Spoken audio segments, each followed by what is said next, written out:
Primeiramente, ó, esses tópicos aqui são os tópicos da nossa prova de constitucional, tá? Pra quem ainda tá desavisado, só vai estudar lá no momento derradeiro. Isso aqui é um panorama, é um raio-x da nossa prova de constitucional 1, beleza? Ok? Só isso aí. Só isso aí. Eu adoro ver o pessoal falar assim, é só isso aí. Não, é porque não vai cair nada nisso. E ela só passou isso. Vai que tem um outro ponto aí. Vai saber. Tem alguns pontos aqui dentro. Povo, é o seguinte, primeiramente, concepções da Constituição. Quais são as concepções que a gente falou pra vocês? Sociológica, Vai, sociológica, política, jurídica, sociológica, política, jurídica, normativa. Só. Aí, concepções, aí me fala o seguinte, tá, quem que é o representante da concepção sociológica? sociológica, vamos lá. Cri. Isso, La Salle. Quem que é o responsável pela concepção política? Carl Schmitt, gente. Schmitt mesmo, pode falar. Schmitt, alemão. Tá, Carl Schmitt. Quem que é o outro? Kelsen, o que fala sobre? A Pirâmide, a teoria, lá, a hierarquia das normas. E quem que é o outro? Conrad Hesse. Professora, o que nos interessa aqui?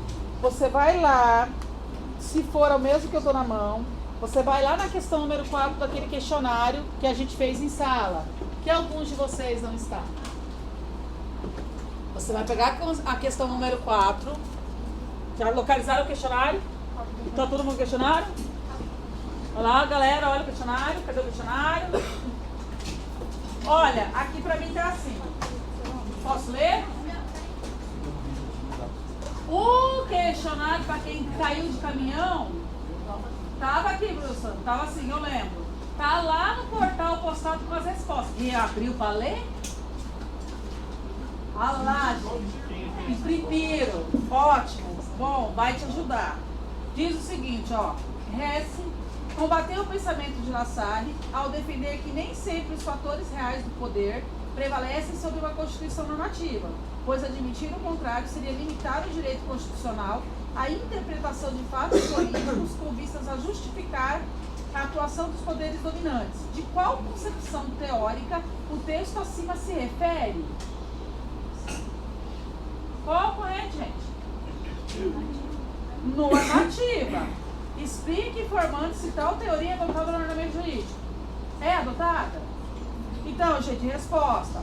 Concepção normativa, na qual Hesse declarou que a força normativa da Constituição é capaz de fixar a ordem em conformação à realidade política e social.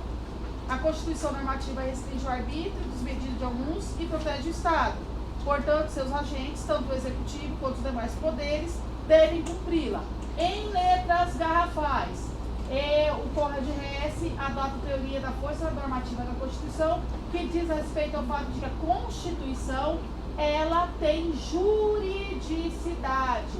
Portanto, você não discute o texto constitucional. Você simplesmente cumpre, e isso serve para todos os poderes, incluindo o Executivo, o Legislativo e o Judiciário. É isso. Então, você vai fazer o quê? Você vai grifar essa questão, porque ela é uma forte candidata a ser uma questão dissertativa da prova.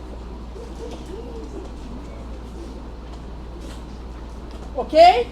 Alguém quer fazer alguma pergunta? Então, o que eu vou estudar? Você vai estudar a teoria da força normativa. Quem é o representante maior? Conrad Hesse, porque é a teoria adotada pelo ordenamento jurídico brasileiro. Então, você estuda essa corrente. Beleza? Ok? Professora, classificação das constituições. Gente, o que me interessa aqui? A classificação da Constituição brasileira. Aí, onde é que está a questão? É a 8. Gente, não significa que essa questão vai cair da forma como está aqui. O que eu quero é que vocês saibam as características básicas da nossa Constituição Federal. Então, se eu perguntar para vocês como é que se classifica a Constituição Federal em relação ao conteúdo, ela é o quê? Formal. Em relação à forma dela. Escrita. Em relação à elaboração. Em relação à origem dela. Com relação à estabilidade. Com relação à extensão. E com relação à finalidade. Então você tem que saber isso de cor. Tá? Por quê? Porque ela pode cair em forma de questão objetiva. Essa é a classificação do dado. Essa é a classificação. Essa classificação aqui. Professora, e com relação à classificação do sistema, lá que ela é principiológica? Pessoal, se atenha a essa classificação que a professora passou aqui no quadrinho para vocês. Então é essa que eu vou estudar. É essa que é para estudar? É de preferência que você saiba isso aqui de cor. Né? De cor. Né? É de cor, saiba isso aqui, tá? Professora, uma coisa, pessoal, por favor, não se confunda entre o que é outorgado e o que é promulgado. Outorgado é uma coisa que é imposta. Promulgado, você precisa do quê? De convocação dos representantes do povo para a aprovação daquela Constituição. A nossa, ela é uma Constituição promulgada, sem medo de ser feliz. Professora, mas no material a senhora falou que a Constituição ela também é legal. Gente, a nossa Constituição ela é legal porque a gente tem uma coisinha chamada artigo 5º, inciso 2, que fala que ninguém será obrigado a fazer ou deixar de fazer algo senão em virtude de lei. Princípio da legalidade. É só isso, tá? É só isso. A gente fala que ela é legal porque não texto de lei, tá? Oi? Promulgada? Promulgada porque ela é realizada através da convocação dos representantes do povo. Por isso que ela é promulgada. Então a gente teve o quê? Uma reunião através da Constituinte de 88, que se organizou lá e fez com que fosse votada e aprovada a Constituição da República de 88. Então, o que fala o preâmbulo? Nós, reunidos e a Assembleia Constituinte, em nome de Deus e do povo, promulgamos a seguinte Constituição da República Federativa do Brasil. Lembrando, gente, que preâmbulo não tem força normativa. Ali é força normativa. Ali é só uma apresentação do texto constitucional, beleza? Ok? Aqui, agora, entra praticamente grande parte do conteúdo da prova. A aplicabilidade das normas. Primeiramente, gente, as normas podem ser de que forma? Existem dois grandes grupos de normas. Não, vamos antes. A gente tem dois grupos de normas. Normas.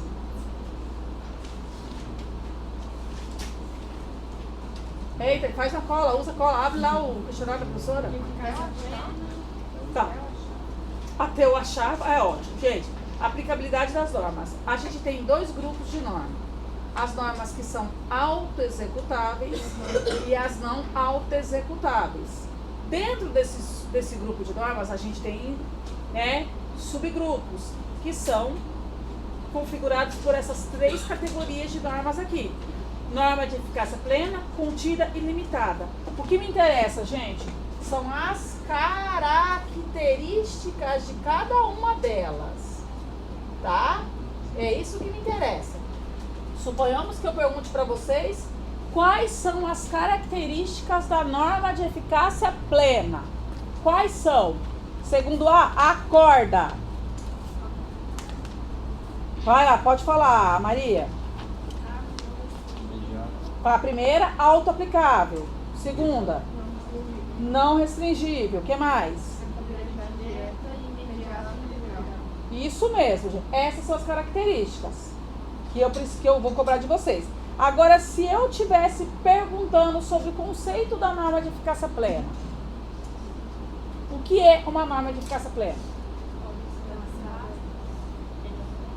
Podem ser aplicadas imediatamente. Me dá um exemplo. Artigo 2º. Então, pessoal, o que eu quero de vocês é que vocês saibam o conceito e as características da norma de eficácia plena. Professora, e das outras?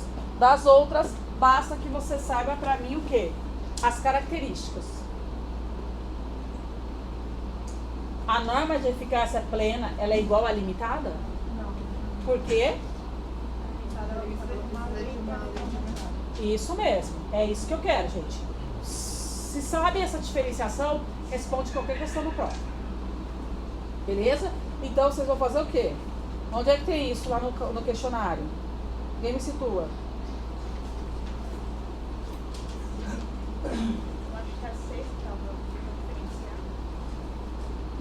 Tem uma aqui que diz o seguinte, ó. As normas podem ser classificadas em grupos relacionados à aplicabilidade. Neste sentido, faça a distinção entre norma de eficácia contida com as normas de eficácia limitada. Se você conceituou para mim a eficácia limitada com as características dela, você vai saber responder. Então, você grifa essa questão número 5. Tá? Aí, gente, aí, isso aqui não vai cair na prova, vai despencar. Vamos lá. Poder constituinte. O que é o poder constituinte? O que é o poder constituinte? O poder de criar a Constituição. Exatamente. E ele pode ser classificado.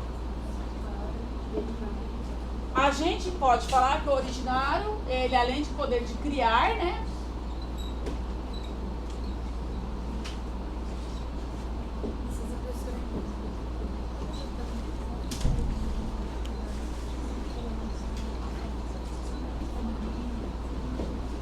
Ele pode ser chamado também de poder pré-constitucional. Por quê, gente? Porque ele é um poder que antecede até mesmo a elaboração da Constituição. Então, quando a gente fala de poder constituinte originário, além de ser o poder de criar a Constituição, há quem o considere como sendo um poder também chamado de pré-constitucional, porque ele é o poder de fazer o quê? De se reunir, né, os representantes do povo para conjuntamente elaborarem, pensarem no texto de lei, no texto que vai ser o texto da nova Constituição. Então, toda vez que eu me deparar com uma situação em que fala que a gente vai convocar uma Assembleia Constituinte para elaborar uma nova Constituição, eu estou diante do poder constituinte originário. Aí, professora, parou por aqui? O poder constituinte, ele tem características. Aí, eu quero saber quais são as características do poder constituinte. Vamos lá, segundo A. Vai lá. Político, inicial, incondicionado, incondicionado. Tá faltando mais um aí. Ilimitado juridicamente. E permanente. E autônomo.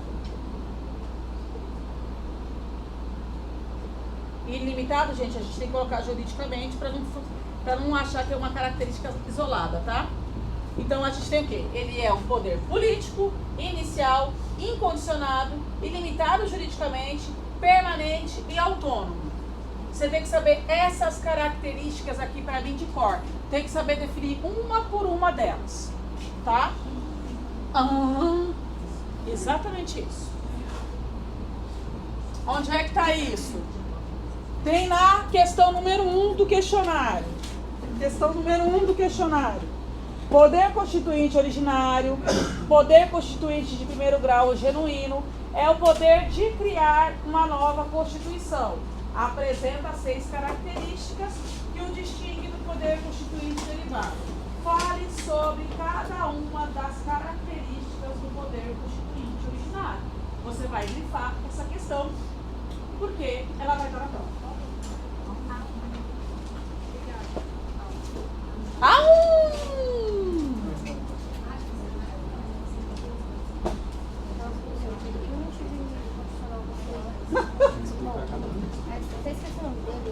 Eu sei, não precisa falar não. Eu sei que é a figura. Pessoal, derivado. O que é o poder constituinte derivado?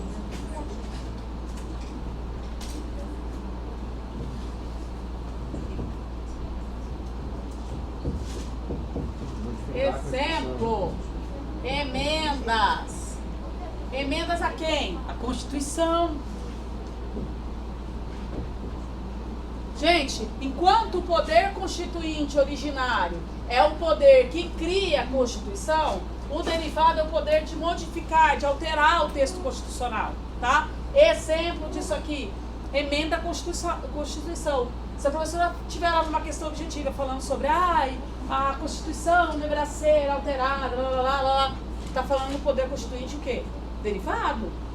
Tá? Então, toda vez que eu estiver falando sobre um poder de alterar, de modificar, de revisar, eu estou diante do poder constituinte derivado, tá? Aí lá perdido, lá bem longe, bem longe, tem uma coisinha chamada poder supranacional, que é aquele poder que a gente tem dos estados lá interferirem diretamente na soberania de um país. Isso aqui, gente, esquece, não vai cair no... tá? Não vai cair. É que alguém me perguntou, não cai, tá? Pessoal, aí, poder constituinte derivado, vocês sabem o que é cada coisa? Reformador foi aquele da convocação que a gente teve lá no texto de lei que aconteceu 5 anos após a promulgação da Constituição, né? Mexeu no que tinha que mexer e vida que segue. O decorrente, obviamente, que é uma condição relacionada ao poder constituinte derivado de você fazer o quê? De você ter que alterar um texto de lei em decorrência de uma falha no texto, ou de alguma necessidade em relação, por exemplo, a uma ação declaratória. Não se preocupem, porque o que eu quero de vocês é só que vocês saibam que ele está dentro do poder constituinte derivado. Revisor não precisa nem falar, né, gente? O poder de rever a Constituição, né? O bom do poder constituinte derivado é que os nomes praticamente já falam o que é. Né? Não tem muito desespero aqui. Professor, onde é que está isso? Deixa eu ver. Ah lá. Aí eu tenho lá a questão número 2, né? A questão número 2 fala assim, ó. A teoria do poder constituinte foi originariamente concebida pelo abade francês, né? Fale sobre a teoria do poder constituinte originário. Aqui, gente, é só para você falar, está englobada dentro da primeira questão. Então, assim, quem for, obviamente, fazer um apanhado depois, um resumão, quiser incluir a questão número 2 dentro da questão número 1, um é o apanhado da outra, tá? Deixa eu ver o que mais aqui.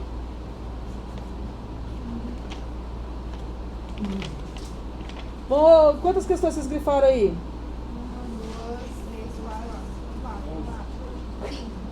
4, 5. Gente, só lembrando que o número 8 é só para você guardar, tá? A 8 é só para você guardar. Não significa, obviamente, que ela vai cair da forma que ela está aí, tá? Gente, feito isso daí. Fizeram o questionário? Gente, essa galera do fundão que não me responde, vocês fizeram o questionário, gente? Sim?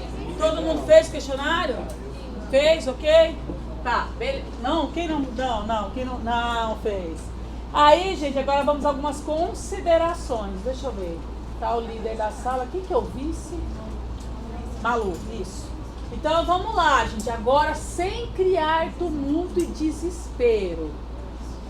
Tá, deixa eu ver onde é que eu vou pôr isso aqui.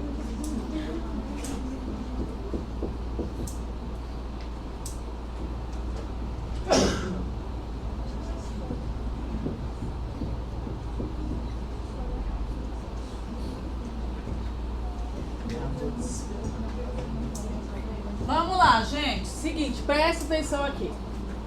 A folha de sulfite, e aí é folha de sulfite, não é folha de caderno, não é folha de almaço, é folha de sulfite. Você pode usar frente e verso. Mas quem é a pessoa que vai poder usar essa folha de frente e verso? A galera que tem o visto do caderno da professora.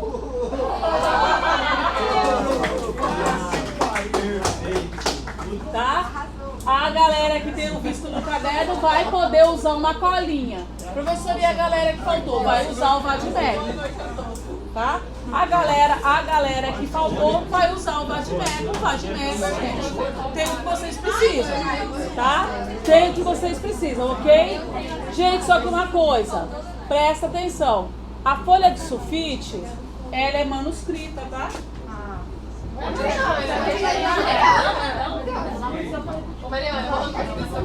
Ela é manuscrita. E, gente, ela é uma folha só. Ela é uma folha só. Aí o pessoal me pergunta, professora, eu posso copiar as questões do questionário?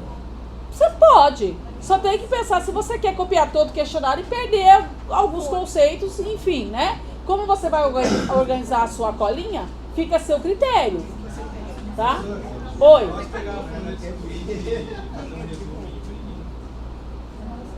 É manuscrito?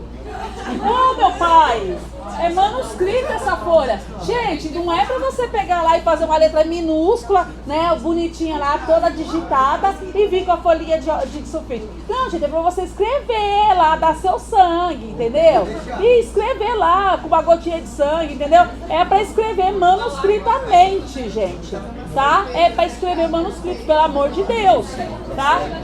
Gente, aí me perguntaram, é pra usar post-it? Não, gente, é só a folha manuscrita. É só a folha manuscrita. Se me aparecer aqui, sei lá, com qualquer outra coisa na folha de sulfite, não vai poder usar, tá? Outra coisa, não é pra você fazer um carnaval na folha e escrever de rosa, roxo, é só pra usar caneta azul ou preta. Pode ter um marca-texto? Pode ter um marca-texto? Pode ser azul e preto. Pode passar o marca-texto, não tem problema, mas o texto tem que estar escrito de preto ou de azul. É isso. Preto ou azul. Se você vai colocar marca-texto roxo, amarelo, não interessa. A caneta tem que ser azul ou preta. Ok? Beleza? Tá, o que mais?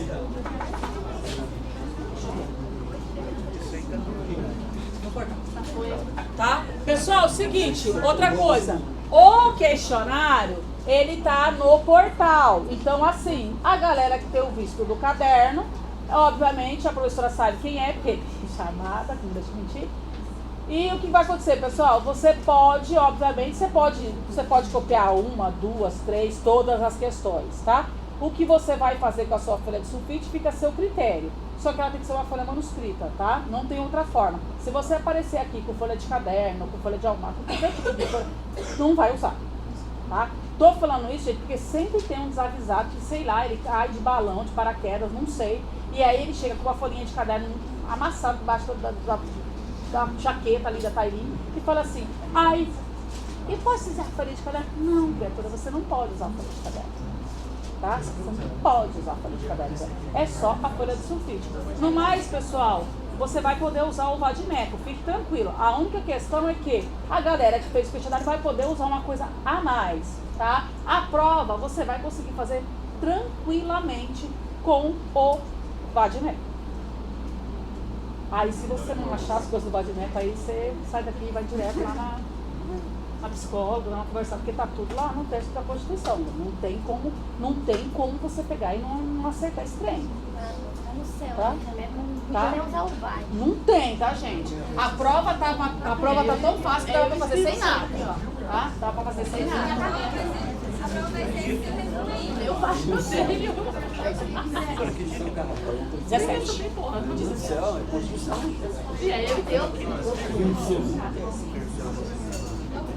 E aí?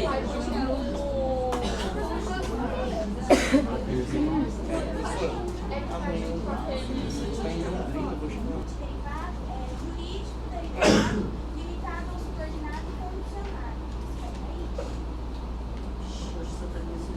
Tá escrito lá, já tá. Não, é as características.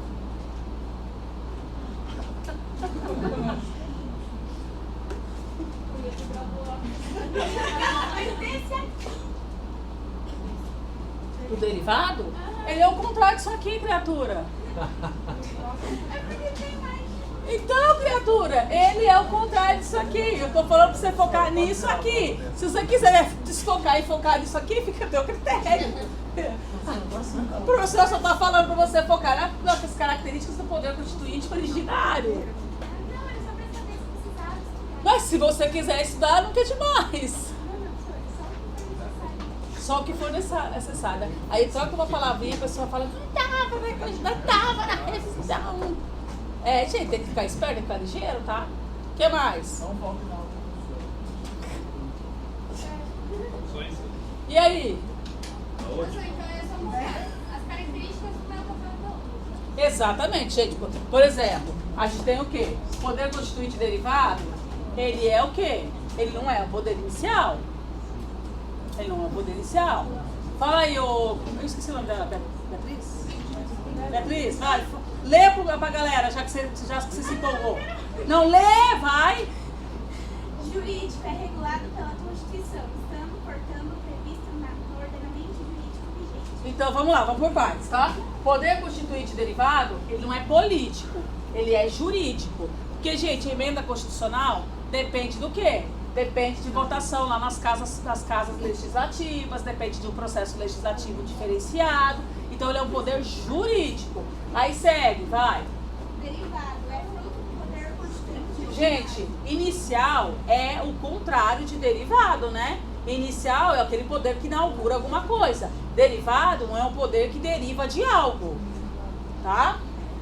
Ele é condicionado, gente, porque ele depende do quê?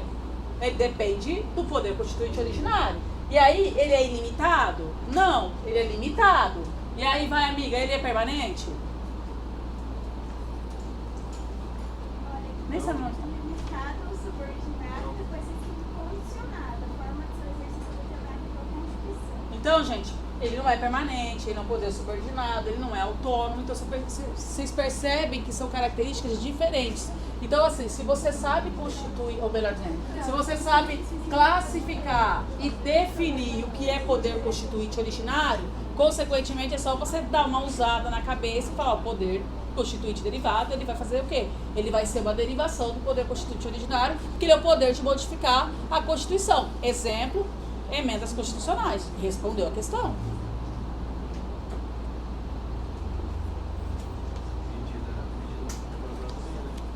Oi? Sim. Sim. O que mais? O que você falou do emendas constitucionais? Agora, professora, eu quero uma frase. Eu falei que o exemplo de poder constituinte derivado são as emendas constitucionais.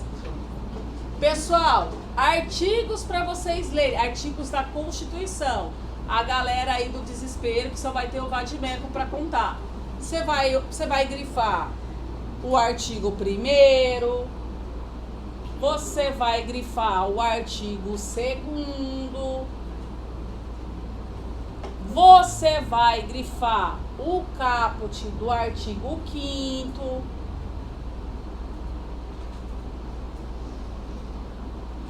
você vai grifar o artigo 9º,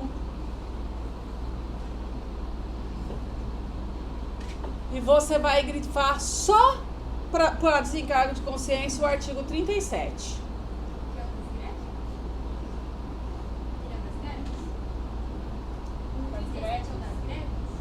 O das greves é o 9º. O 37 do poder público, administração pública. A galera do concurso, ela já sabe que a professora está falando do artigo da administração pública, gente. Você grifa esse abençoado desses artigos aqui, é só você pegar e fazer o quê? Cara crachá, é só ler, gente. Tá? Agora, se você não achar, aí você fez o curso, manuseou a Constituição, olhou essa Constituição, ou tá só no computador, gente. Por favor, traga a Constituição, gente. Pode trazer a Constituição. Deixa eu ver, aquela ali. Essa aqui é comentada ou não? Não. Gente, a Constituição é a seca, tá? No Vadimeco vocês têm a Constituição, tá? Não se preocupe, no Vadimeco não tem. Não tem problema de não ter, sempre vai ter, tá? E o que eu falo pra vocês é o seguinte, só toma cuidado pra não estar com anotação, né, gente? Anotação. Tipo assim, poder constituinte dentro do Vadimeco, né? É sacanagem, né? Ai, professora, não faça essas coisas, né? Tudo bem que eu nem tenho. Nem faça essas coisas, né? Gente, e aí? E aí? Atenção para alguns exemplos, tá? Que pode acontecer. A professora pode dar algum exemplo lá do direito à vida. Pode dar algum exemplo, né? Direito à vida. Aí o direito à vida é o direito mais importante que tem na nossa Constituição. Por quê? Porque é um direito, né, incondicionado, é um direito que se sobrepõe a todos os outros direitos. Então fique atento para essas questões aqui. Mas basicamente, gente, a prova tá nisso aqui, tá? Você sabendo isso aqui, você vai embora. E aí? Vou embora antes. Aí, alguém quer fazer alguma pergunta? Não? Quanto valerá a prova? A prova vale 7. Gente, se eu ainda me lembro, a prova é constituída de 10 questões objetivas do valor de 0,4, tá? 10 questões objetivas do valor de 0,4 e 3 questões dissertativas valendo 1 ponto cada uma. Os seus 3 pontos estão garantidos aqui. Ou não. Professora, na terça então não vai ter nada. Na terça, pessoal, na terça a professora estará aqui. Se vocês tiverem, sei lá, quiser revisar, quiser conversar, ou quiser trazer o questionário, sei lá, a professora estará aqui. Com relação à matéria, se vocês, obviamente, quiserem continuar, a gente continua lá com o histórico.